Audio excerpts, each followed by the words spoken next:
Welcome to the MS&Me Radio Network. The broadcast shows are for informational and entertainment purposes only. They are not designed to provide listeners with specific personal, medical, or counseling advice. Individuals with a medical issue should always consult their healthcare provider. MS&Me is not responsible for content of individual shows. The views expressed by show hosts or their guests are their own. Enjoy the show. Hey y'all, and welcome to Straight Up with MS and all its crazy little circles here on MS&Me Radio, which is brought to you by the Global MS Support Network. I'm your host, Patty Long, and you can find me on Twitter at MSNit for Life, and I spell that MSENIT. The number 4, LIFE. And I say usually because these past couple of weeks have been a real nightmare for me. And if you follow me on Twitter, then you heard me talk a little bit about the nightmare on Insurance Street that I've been facing. And I don't know how many people are having this issue, how many have already had this issue, and it's bad. The more I untangle it, the more of a web I find.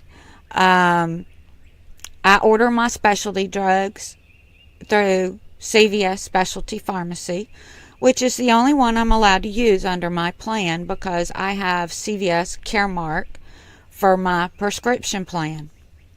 And like many people, I have a high deductible, and, I get aid through Biogen to help me pay for my Tecfidera. And while y'all might not be taking Tecfidera and you may not get aid from Biogen, you probably get aid from whatever company makes your DMT. And if you don't, then look into it because that's a service they provide to keep us all from being broke, And it's a great service to all of us. And since this CARE Act passed, these companies called PBMs have popped up. Now, I'm already dealing with a monopoly within the CVS Caremark whole side of the prescription insurance. My United Healthcare on the medical side is tied directly into that. So those two are completely intertwined. My deductible is $6,000. My out-of-pocket is $7,500. Now that's a lot of money. So what the drug companies are doing is a big help, And it's not like my medical expenses end with what insurance covers. I mean, my glasses are $600 to $800 a year, and that's going with the cheapest frames I can find. And they don't pay for that. They don't pay anything towards that. So, they're not taking anything else into consideration as far as the patient goes. And the ones that are getting hurt are the patients.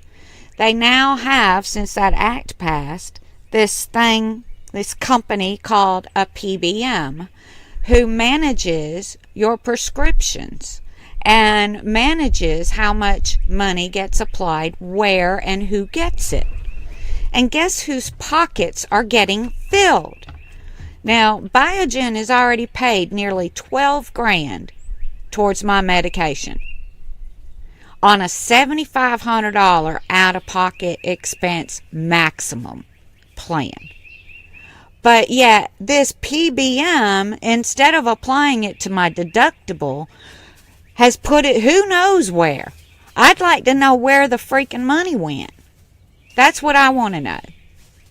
And I'm self-insured, apparently, through the company that my husband works for. So we have this giant company with an insurance plan that is being only managed through this PBM company and United Healthcare.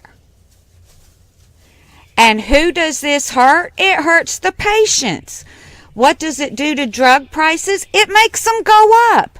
If Biogen and other companies have to give their medicines away for free, guess what? The rest of y'all are going to suffer. And if they're putting this money in the PBM's pockets, that is just wrong. So they're making drug prices go up because the drug company is not getting the money back. You know, it's not like that money went to the pharmacy and then went back to Biogen, because it's not. I mean, some of it does, but very little in comparison to what this PBM company keeps. So it's, and the pharmacy gets their take. And then Lubrizol is hiding behind this guideline, this Section 125 guideline in the federal laws that say that this is not a policy change. It's an administrative change. So they didn't have to make me aware. They didn't have to let me know what's coming. And they are allowed to reverse transactions that have already been processed. And then they want more money from me after they've already been paid? Oh my gosh. Well, I ended up canceling a doctor's appointment, which is very unlike me, but I was in no position to go. And then I also canceled my cognitive testing, because after calling them, I found out that while the computer system of theirs still shows that my deductible has been met, you know, it's not until they get the paperwork back, which they have 90 days to do on the insurance, if you can call it that side. So I would be looking at $1,000, because they're going to reverse that. They're not going to apply that deductible. That would be reversed, and I'd be responsible for $1,000 for this test. And, you know, I decided not to do it. I mean, I know that my cognitive skills are improving. I know that. I know that. I know that after the fiasco with that last seizure medicine, that my headaches are way lower, and I haven't gotten rid of the side effects from that medication, and I don't want to take another seizure medicine, but I know that that's risky. So I'm still putting that off. And I was going to talk to my doc about this and get his take on it face to face instead of through a portal system where it's just an email and kind of thing, or a text message kind of thing. And, you know, so I wanted to do this conversation face to face, but I was in no shape to go. Why? Because I was an idiot. That's why. I was angry. I'd been on the phone steadily from the 8th until last Monday, steadily on the phone, 3-4 hours every single day I was putting in to trying to untangle this web. And I was angry, and I mean, it's just, it should not be legal. And I think that right now, you know, the government is trying to look into this stuff and find out where the money is going, because it's really hard to track. And a lot of it goes back to the major corporation, you know, and when I pay my husband pays out of his check, when they take that money out for insurance, does that go straight back to the company that paid him? Does their part of that payment go straight back to them because they're our insurance, really? that seems illegal. I mean, they get all these benefits and breaks for doing this kind of stuff. So, that seems highly illegal. But I don't know. I can't trace where the money goes. So I'm mad. I'm really mad. And I'm exercising my anger out, which is how you do it. I mean, well, maybe it's not how you do it, but it's how I do it. And my exercise too is very calming because a lot of it is done with slow motions. It's not a fast pace aerobic kind of exercise, and it's all functional strength. So what that means is that it helps me to do those things that I want to do every day. You know, I want to be able to walk. I want to be able to pick stuff up. I want to be able to open a jar that has already been opened, y'all, or that I've beaten to death with the end of a knife, because you can break the seal that way. You know, get a butter knife and beat the jar and voila, it comes loose. So, you know, but I wanted to be able to do these different things. So these are functional exercises. And I was angry, and I was on hold, and I wasn't paying attention, and I had my feet in the wrong spot. And putting your feet in the wrong spot isn't what I meant to do. So I'm doing heel toes on my deck, which is my favorite place to do it because I'm looking out into the woods and it's peaceful, and you know, like I said, these are kind of slow exercises. So you're supposed to do it with your feet square and everything straight. Well, I had one foot in front of the other, and I'm mad, so I was actually probably pumping them a lot faster than I normally would, you know. And so it was all these different things that I was doing absolutely wrong, and I absolutely know better, which just kind of threw me into another dimension. But when I did that, all of a sudden I felt the top part of my left calf muscle, and I have not felt the top part of any of my muscles, that section. I haven't felt any of that in either leg, either below the knee or above the knee, since 2012. So I'm like, oh my gosh. So I switch feet when I see that my feet are wrong, and I do it with the other one, trying to feel that one. Well, I didn't feel it. And I never felt it in that leg. But here's what I did. When I sat down, all those muscles were pulled so badly, they stiffened up. And oh my gosh, my skin was back on too tight, and I could barely move my legs because my skin felt like it was on too tight. That's how tight my muscles were. It was making it feel like my skin was on too tight. And just not releasing those muscles, none of them would release.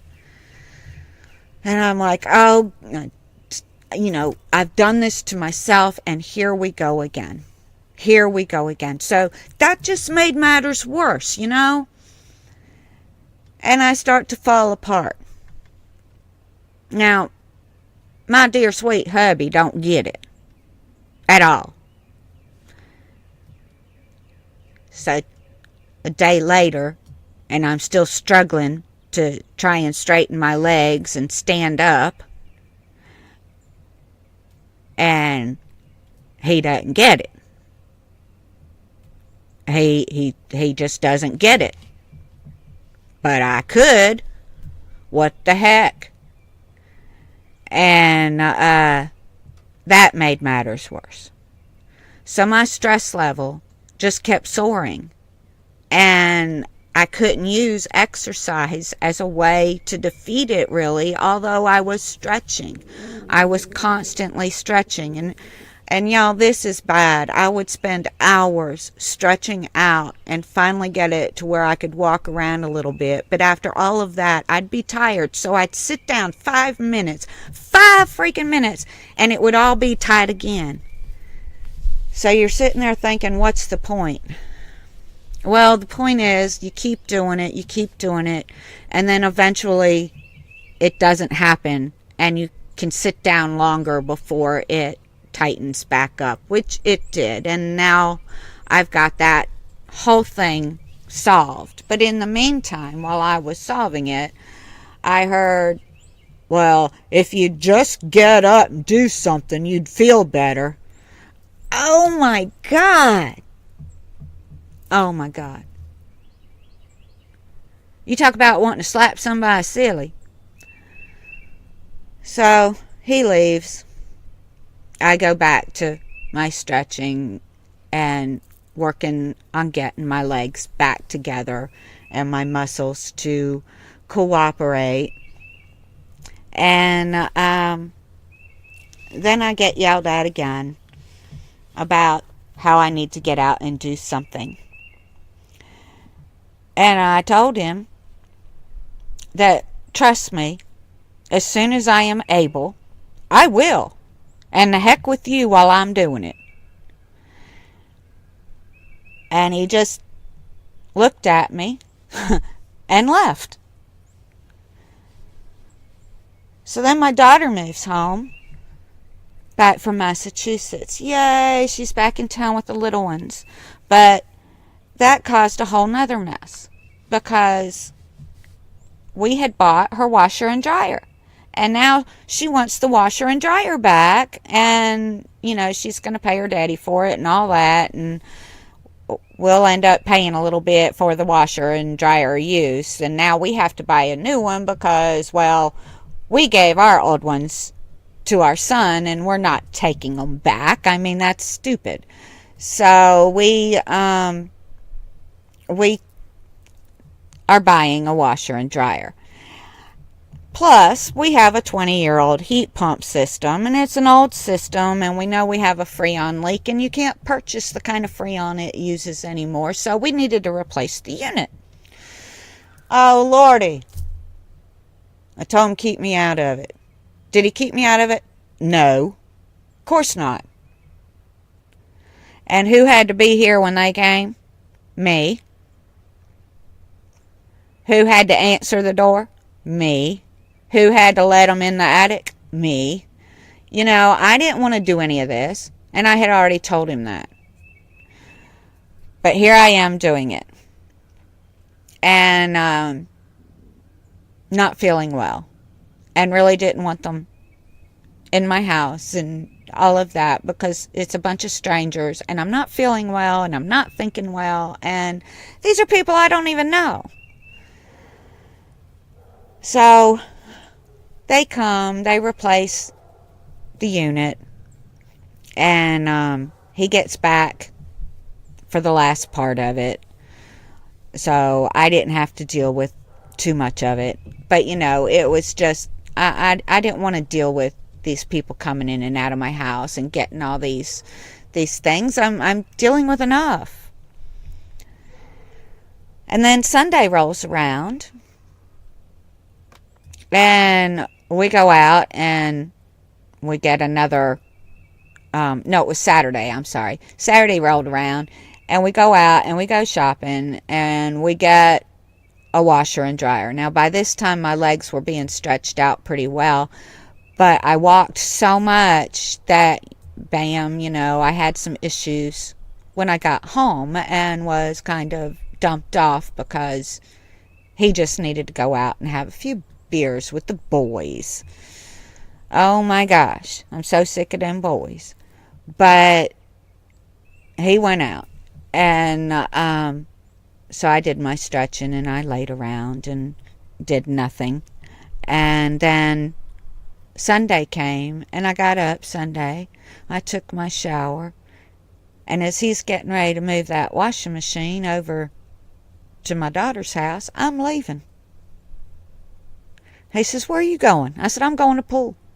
It's Sunday. I'm going to shoot pool. You're not going to go see your daughter? I'll see her later. I'm going to shoot pool. Now, I had already told him that when I felt better enough, I was going to go somewhere. So I go to pool. And I'm still a little ill with him. And he's taken my stick back. And it was an 18-ounce stick. And so I'm borrowing a stick. And the guy that I borrowed it from didn't know the weight. He said, it's probably like 21, 22 ounces. And I pick it up and I'm like, this feels pretty good. This feels pretty good. Yeah. So I start shooting with it. And it felt great in my arm. And then I noticed it was getting really, really heavy. And I'm like, oh no, it's really, really heavy. So maybe I shouldn't be playing with it. So, and I know how this stuff works. But I'm so stressed out that I'm not thinking appropriately, not caring appropriately. So I go on shooting with this heavy stick. And then I'm in the middle of a shot and I scream out. And the whole place goes silent because I've done screamed, and I'm sitting there. So I kind of broke that connection at pool. And, it's funny because, when it broke, Richard knows me well. He knows MS really well. And he wasn't trying to be hurtful, but it was hurtful. And he says, mind over matter, Patty. Mind over matter. It's just mind over matter. Remember that. And I'm like, okay, mind over matter. So I finished my game with my broken arm, but of course I lost after that point. I couldn't really shoot very well. And so then Richard was up and he was playing his game. And I was sitting off to the side watching, and he had gone to the bar to get another drink or something, and I met him as he was coming back towards the table. I said, playing pretty good there, aren't you? And he said, yeah, I haven't made a single shot. And I looked at him and grinned. I said, mind over matter, son. Mind over matter. That's all it is. Mind over matter.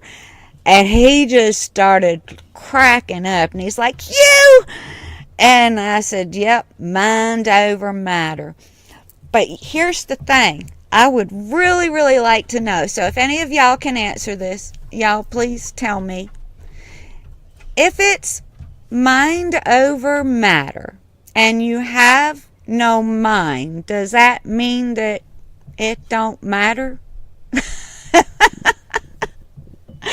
I kind of think it does, because I obviously had no mind for it to matter when I screwed up my legs and had to bust my butt and then listen to that crap of, if you just get up and do something, you're going to feel better. And I was very, very, very angry. I was very depressed. I was struggling. And this is all he's got to say, and all he can do is leave to go hang out with the boys. Because, if I'm having a hard time, it's not going to be any fun to be around me. Jeez. And now he doesn't even have insurance going on his side. So, jeez. It's unbelievable how some people think or don't think or refuse to think or refuse to believe or whatever. And I just call him a non-believer. But I got Richard back and he laughed like crazy. And he did end up winning. So for him, mind over matter did the job. But I can't just do mind over matter. I mean, there is to an extent that you can do. You can make up your mind to keep on stretching even though it seems like it's not working. it is, you got to give it time. I mean, it took 2 weeks to get my legs together after I pulled the muscles so bad. And, a lot of us, our muscles get pulled just by our MS. So, without doing a thing. But the stretching really, really, really works. And it's all functional. And it's not yoga stretching, although I know that for some people yoga works because it is stretching, it is slow, it is controlled movements. So I'm not knocking that. It's just not what I'm doing. But,